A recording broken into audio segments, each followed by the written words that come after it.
Good afternoon from Bali, everyone. It's Anifa Menon from hearthealthbrainhealth.com, encouraging healthy grieving and mindful actions. Well, over here it is post-Boxing Day, and I believe in North America it is Boxing Day. And I wonder how your Boxing Day has been and whether you enjoyed your gifts and whether that was more about the giving of your gifts or receiving of gifts. And I wrote a newsletter very recently called The Gift, and I might actually put a link to that under this video on YouTube. But I also want to talk a little bit about this gift. Now, gifts, when we look at material gifts, we're looking at understanding, or I would encourage us to understand, that it's not the gift that really gives the greatest pleasure, though it certainly does give happiness for some moments, sometimes days, sometimes weeks, sometimes months, sometimes even years, but it's temporary and transient. So no matter which one of those, and more often than not, it's a short time that we're really looking forward to getting something, and we get it and we feel good, and then that time passes, and so it changes, and now we're happy if we get another gift or something similar, or another one of the things that we really liked, whatever it is. Even if the greatest happiness was in giving, I want to give again, and I might be looking at the response that comes back, that, oh, thank you, and I love being thanked, and that always makes me feel good about myself, so that's validation. Yet, I thought I'd start with this quotation today from the Bhagavad Gita, and it says, happiness is a state of mind and has nothing to do with the external world. Happiness is a state of mind and has nothing to do with the external world. It's interesting, I was contemplating this morning, and I recognized that, a lot of people in Bali, here for sure, in Indonesia in general, I'll say in the world, but certainly I know in Canada too, we link happiness with something. When I get this, I'll be happy. And that could be a new home, or it could be a new car, it could be a change of location, it could be a new relationship, or perhaps moving from relationship into married. It could be a certain title, a finishing of an educational program, anything that is then and not now. I'll be happy when, or I'm really happy because, so I have a reason. And this, again, this having nothing to do with the external world, when the reasons for happiness, and happiness no matter what, even if the reason is because I feel good about this, it's still a reason, and almost like a goal, that I'll do this because it makes me happy, so this is my goal. And that's transient. So for a little while it feels good, and after time it doesn't. And of course, post-Christmas, I wanted to have this video for you so that we can reflect on these things together, to recognize that happiness is transient. So no matter what, doesn't matter how inexpensive or how very expensive a gift might be, when we link our happiness with money, this person spent this much on me, or I spent this much on that person, it doesn't feel so good. And it only takes a little bit of time. So in the initial moments or early times, it feels kind of nice that, wow, this person spent this much on me. In time, that will be forgotten. So and again, in time might mean next Christmas, or it might mean tomorrow, and it might mean until someone gives something even better. So all of that is an important awareness to have, that when it's nothing to do with the external world, what is it? So I also came across this quotation by Denis Waitley, and it says, happiness cannot be traveled to, owned, earned, worn, or consumed. Happiness is the spiritual experience of living every minute with love, grace, and gratitude. Love, grace, and gratitude. And boy, what a wonderful quotation, I think, from Denis Waitley. Because again, it cannot be traveled to. So some people think that, if I go on a vacation, if I was there, if I was where Anifa is, for some people will say that, then I would be so happy. If I had a vacation anywhere, not even there, somewhere else, this is the place I want to go. It's not a place that it can be traveled to. So let's say someone has an intention. I really would like to go to such and such place. They go, and it's like here right now, it's been raining quite a bit. So many times when people spend a lot of time looking forward to a vacation in which they get not great weather, you can't travel to happiness. You can't own it. So again, you might have the best car of your dreams, of anyone's dreams, and it will have something to repair in no time, or it might bring about some jealousy from others, or it might have huge costs and expenses for any repairs that need to be done. So all sorts of things. So it doesn't matter what. In terms of consumed, it's got earned, of course. So again, we know that we earn money and then we use money. So again, temporary happiness. Worn, I love dressing up. Yet that's not what creates my happiness. Or consumed. So if we're eating something or drinking something, some people love to have that glass of wine with dinner, and some people like to have their alcohol in private, and it happens, and people really look forward to it, and then think I'm not, they talk about the term in the closet drinkers. Doesn't matter what it is. It could be just food, and that can also turn into in the closet eating. This idea of this will make me happy is always very short-lived, and people can kind of understand that in terms of addictions, yet it's everything. That if I link my happiness is because of that changes. My happiness is because of that relationship. Relationships change. My happiness is because of this job. Jobs change. So in this, living every minute with love, grace, and gratitude can take a little bit of time to get our minds into the space of, wow, that's a state of mind. That's not anything on the outside. If I change my perception of what I feel, I am feeling love, grace, and gratitude. And it can be about anything. It doesn't have to be about the thing that's just happened that doesn't feel very loving. And I've certainly been through a few experiences like that here. There's something loving in everything though. So if I can find the love in even something that doesn't look so loving, man, it feels better. And you'll find this too. And it's interesting that again at Christmas time, and if you're celebrating Christmas or in any holiday season, again, we know that lots of holidays have happened in this time. These occasions of theoretically lots of fun and excitement, and could be big groups or small families or anything. But there's this little undercurrent many times in gatherings of comparing one another to each other, judging one another, and really not really enjoying the moment with love from ourselves. And this experience, or even someone is having a fantastic time, by the time they get home and it's like, wow, that's so late, and that's not going to allow me to wake up on the time that I want to. So all that thing, so it's again a very transient happiness. So again, that happiness is within, and knowing our own limits for different things, and knowing where is our mind right now, what is it focusing on, and can we redirect it. I thought this was a really great quotation too. This is by Orson Welles, and I work or have worked, and I do work with grief recovery regularly. Not here and not now, but it is just part of who I am. So no matter who I meet, I certainly do communicate at this level. This quotation says, "We're born alone, we live alone, we die alone. Only through our love and friendship can we create the illusion for the moment that we're not alone." The illusion for the moment that we're not alone.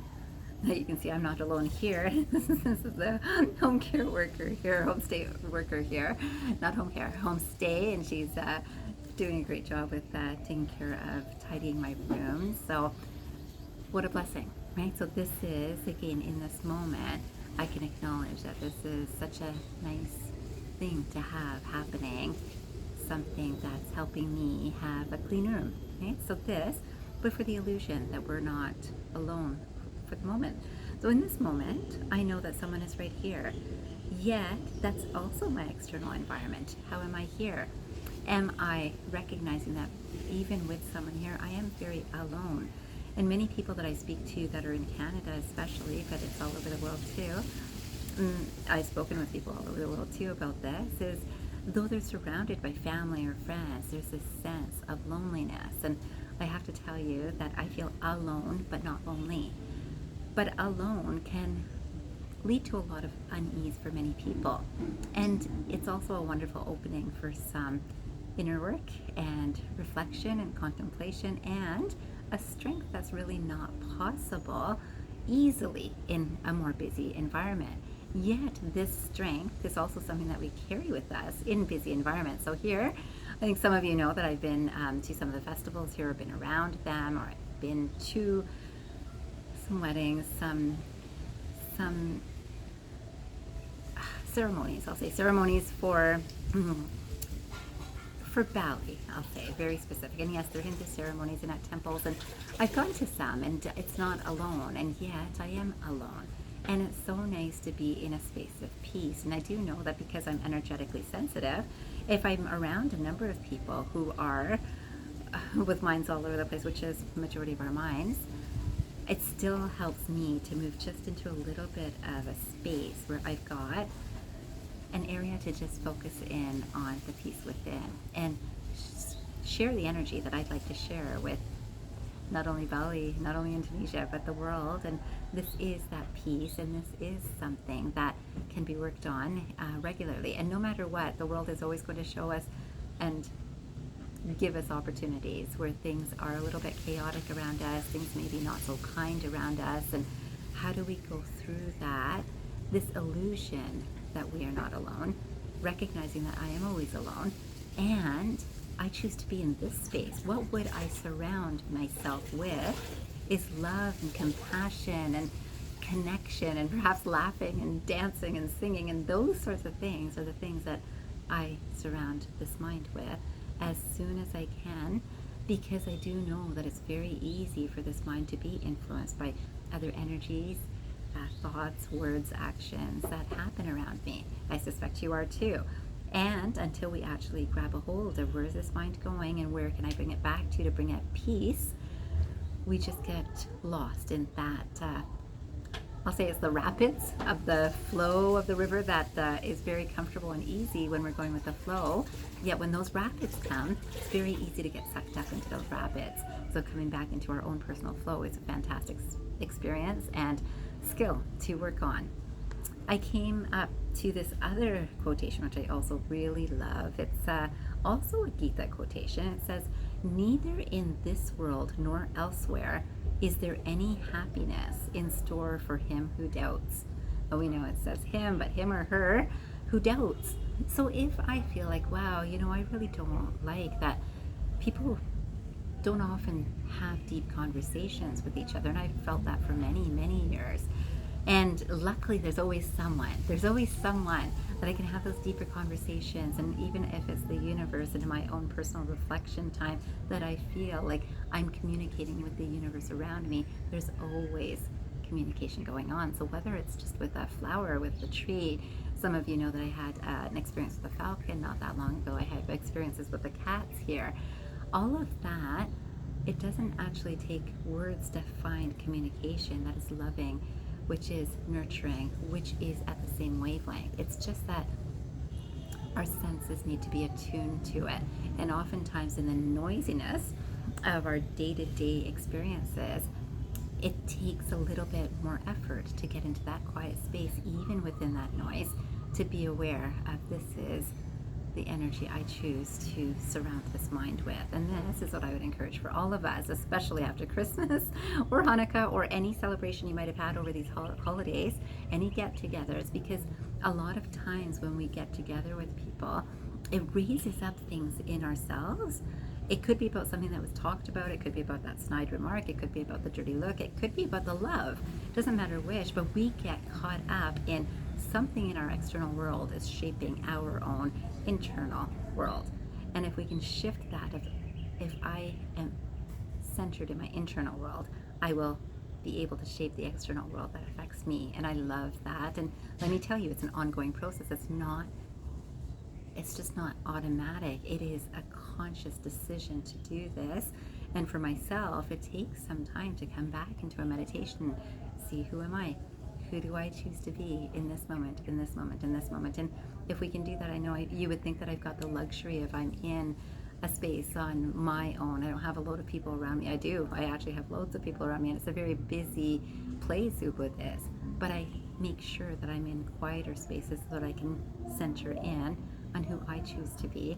And luckily, it's been fantastic. I can tell you that Christmas here, in Ubud at least, I haven't seen so many Christmas decorations. I certainly didn't hear any music, and doesn't mean that I was everywhere in Ubud either, but in the area that I'm in, I didn't hear anything outside. And yet I've got a computer and I listen to music all the time on the computer, so YouTube music, and I listened to Christmas songs and it was so uplifting. I listened, I sang, I danced to them, and that was fantastic. And then I would say this mind would like to think that I, Hanifa, did this, but I like to share. I really do. And so I decided to get something to share. A very small thing to share.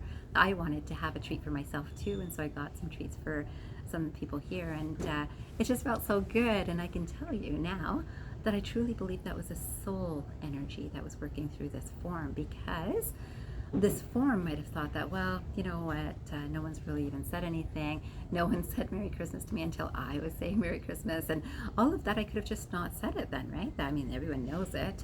Shouldn't someone say something like that?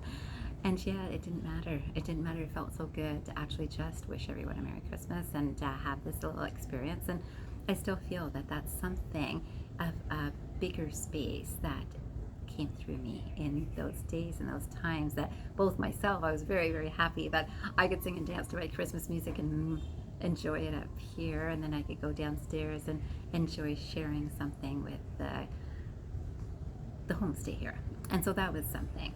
Now, I want to make sure that we all know that, again, what's important to me will not necessarily be important to anyone else, but we'll say that in terms of learning is important to me. So the fact that when things do not go exactly as I would hope or I would plan, or that I think is like a loving gesture or really sincere and authentic, because you know, I actually have to tell you that I get a lot of loving gestures here, a lot. And do I feel that they're authentic? I'm not sure. I can't say that without a doubt I'm sure those are authentic. I'm not. I do know that Bali itself, Indonesia, is a tourist economy. And we know that if we go to a really great hotel in Canada, we'll be treated very lovingly, kindly, warmly. And yet, is it authentic? Yeah, authentically want you to come back. And the same thing happens here too. But this will be for everyone, that it doesn't really matter what jobs we do, but if I want to do something because I'm authentically wanting to do it, it's a very different energy that's felt by the receiver. And I am sensitive to those energies, and you might be too, and it's interesting to learn from it, to see, this is the energy that I'm choosing to be part of myself, as I recognize that, you know what, this is a space that I could easily get into. I can be very compassionate and understanding. At the same time, it's just coming back to this space. Where is the space that's most comfortable for me? Most comfortable for me is being kind and communicative. And I'll say, if people don't talk in North America, and they don't in terms of depth of conversation many times, here too, same. So I find it very similar here as over there. And I came across this quotation, which I thought was fantastic.